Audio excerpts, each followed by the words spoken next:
मी श्रीश बालासाहेब राजूरकर वैद्यनाथ मंदिरामध्ये पौरोहित्य करतो। वैद्यनाथ भक्ती मंडळ मागील 4 वर्षापासून दर रविवारी सर्व मित्रमंडळ एकत्रित येऊन परळी पंचक्रोशीमध्ये असणारे जे काही आपले धार्मिक स्थळ आहेत त्या धार्मिक स्थळांचे त्यांना एक नाव रूपाला या ठिकाणी आणलेलं आहे।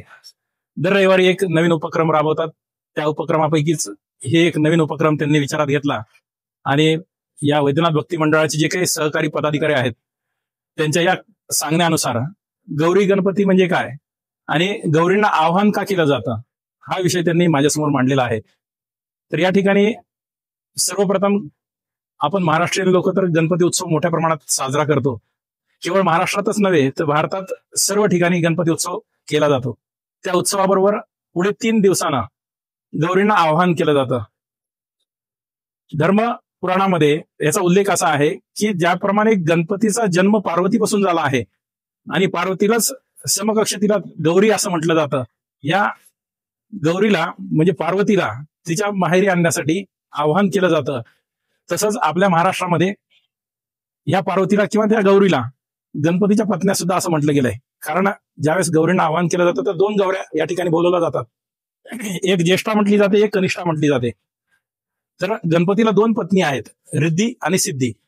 या रिद्धी सिद्धीची पूजा व्हावी आणि ज्याप्रमाणे गणपती हा अष्टसिद्धींचा दाता आहे, या अष्टसिद्धींकडून ज्या काही व्यक्तींच्या असणाऱ्या गरजा आहेत त्या गरजा पूर्ण व्हाव्यात या उद्देशाने आधी सर्वप्रथम गणपतीला आवाहन केलं जातं आणि दरवर्षी चतुर्थीला गणपतीला आवाहन केल्यानंतर सप्तमीला गौरीला आवाहन केलं जातं। सप्तमी, अष्टमी आणि नवमी असे 3 दिवस गौरींची पूजा होते आणि नवमीला शेवटी गणपतींना त्या गौरींना विसर्जित केलं जातं। आता ज्येष्ठा आणि कनिष्ठा ह्या ज्या 2 गौऱ्या आहेत, ज्येष्ठा नक्षत्रावर त्यांचं आवाहन केलं जातं, त्यांची पूजा केली जाते आणि परत त्यांचं विसर्जन केलं जातं। या 3 दिवसाला आपण गौरी गणपतीचा असा एक उत्सव साजरा करतो। भारतामध्ये सगळ्या ठिकाणी या ठिकाणी उत्सव होतो। या गौरी गणपती जो उत्सव आहे, काही ठिकाणी कोकणामध्ये या ठिकाणी मूर्त्यांना बसवता केवळ खड्यांची पूजा केली जाते आणि त्याला गौरी गणपती असं संबोधलं जातं। आपल्या महाराष्ट्रातील उर्वरित काही भागामध्ये विदर्भ असेल, मराठवाडा असेल, पश्चिम महाराष्ट्र असेल, या ठिकाणी लोक मूर्तींची पूजा करतात।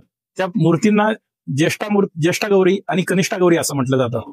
या ज्येष्ठा गौरी समोर तिचं मूल असतं जे पुरुष रूपी असतं आणि कनिष्ठा गौरी तिच्यासमोर जे मूल असतं ते कन्येच्या रूपात असतं।